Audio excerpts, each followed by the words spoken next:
حبيبي حلال حبيبي حبيبي حبيبي حبيبي حلال حبيبي.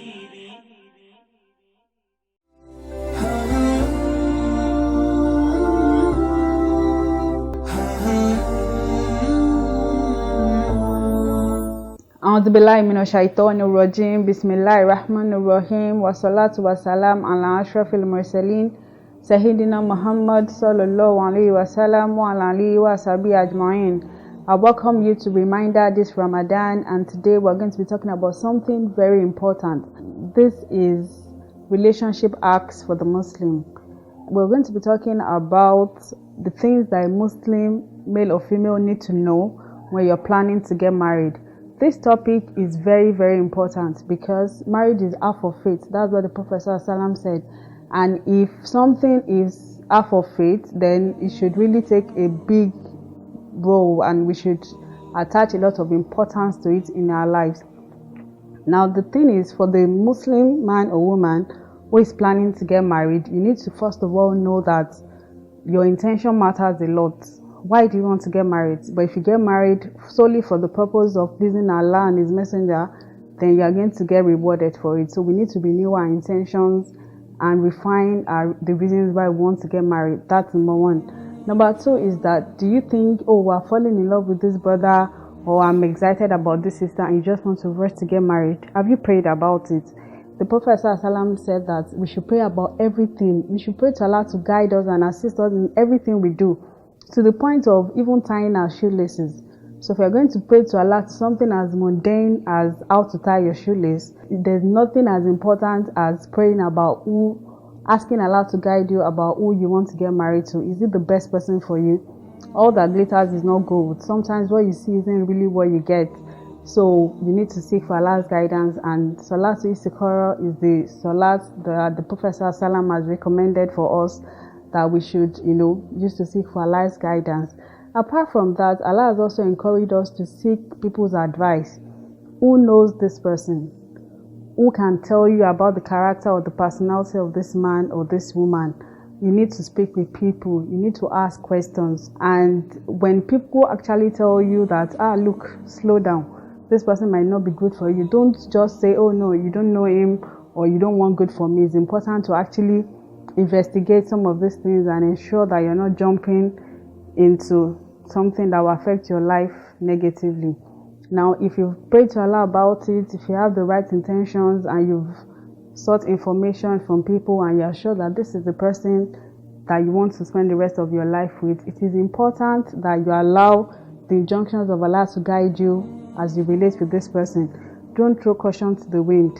Until you're married, all the rules that guide relating with the opposite sex also applies to this person. So if you are not married, you can't sleep together, you can't have sexual intercourse, you can't have physical contacts, you can't cook for him, you can't do the things that married people do. It is really important that you control your emotions, you control your desires, and ensure that you don't go beyond the boundaries of Allah in relating with this person. Also, we need to also understand that the foundations that you set for your relationship would influence the kind of marriage that you have. Does this person respect you? Does this person value you? Does this person consult with you? We also have to understand that if you're getting married to someone, you don't have to be desperate about it. Sometimes we are so desperate about it that we do so many things that we're not supposed to do. Apart from that, there's even no guarantee that if you do all of these things, that person will still eventually marry you.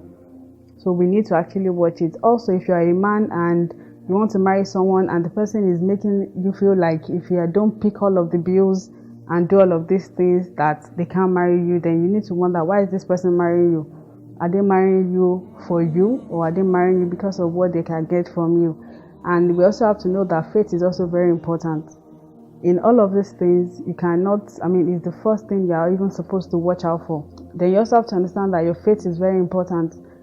Whoever you want to get married to is the first quality that you watch out for. If it's not there, then there's no point going at it. There's no point starting something and then thinking, how am I going to end it how am I going to even end it in the first place. There's no point starting it in the first place.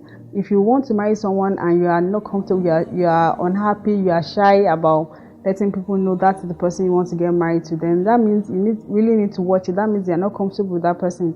That means you are maybe forcing yourself or thinking, okay, maybe I need to do this because somebody else wants it. So we are not saying, oh, the person you want to marry must be the most beautiful person in the world or the most handsome person in the world, but this person you must be comfortable with the look of this person. The Prophet Sallallahu a Sahaba wanted to marry a person and he told the Prophet Sallallahu, and the Prophet told him, have you seen her?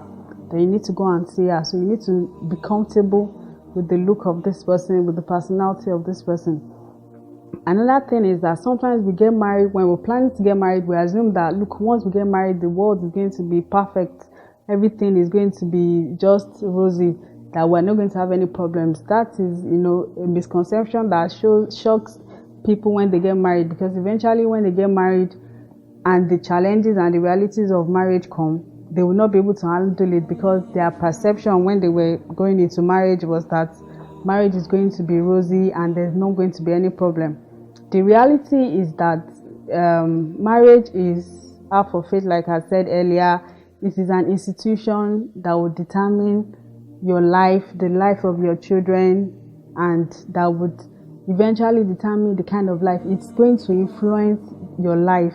So if there's any decision that you need to take seriously, then this is a decision that you need to take seriously. You need to pray about it. You need to seek Allah's guidance.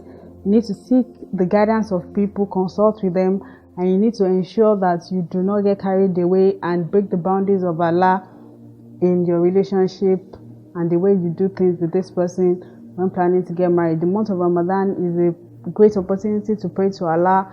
If you are seeking a spouse, if you already have someone you want to marry, pray to Allah to guide you to do the best for you. Use this opportunity to pray to Allah for all that you want, and I'm sure that Allah would answer your prayers and bless your marriages. Assalamu alaikum wa rahmatullahi wa barakatuh.